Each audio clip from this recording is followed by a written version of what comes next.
24 heures dans ma vie de créatrice de contenu. Aujourd'hui, j'étais invitée par HarperCollins pour une journée toute particulière. Alors dans le train, j'ai commencé ma lecture de Le jour où Rose a disparu de Julien Sandrel. On devait lire un certain nombre de pages avant de se retrouver. Et puis après, ça a été le moment des rencontres et très rapidement, on s'est mise à lire. Ce livre va nous raconter l'histoire de Rose. Elle a eu un accident de voiture, elle se souvient de rien du tout. Et en parallèle, l'histoire de Aïda qui travaille dans une maison des femmes. Et au cours du roman, leurs histoires vont se mêler. À la maison des femmes, par exemple, on va donc beaucoup parler de femmes battues, mais pas seulement. Et il y avait tout un tas d'ateliers pour accompagner la journée. Un premier où on a écrit une chanson autour de qu'est-ce que c'est qu'être une femme.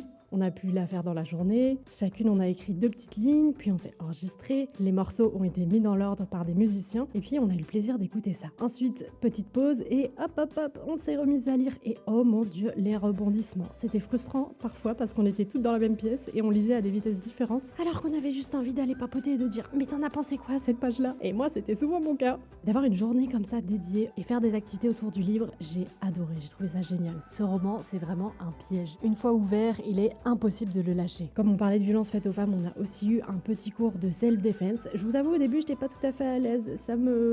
Là, j'étais pas bien. Et puis finalement, au moment où il a fallu se taper, j'étais prête. J'ai direct mis les cheveux en l'air et écoutez-moi ça. Ouais, j'étais chaud patate. On a fini tranquillement le livre, chacune à notre rythme, puis on a enfin pu s'en parler. Moi, franchement, je peux vous dire déjà que c'est une des meilleures lectures de mon année.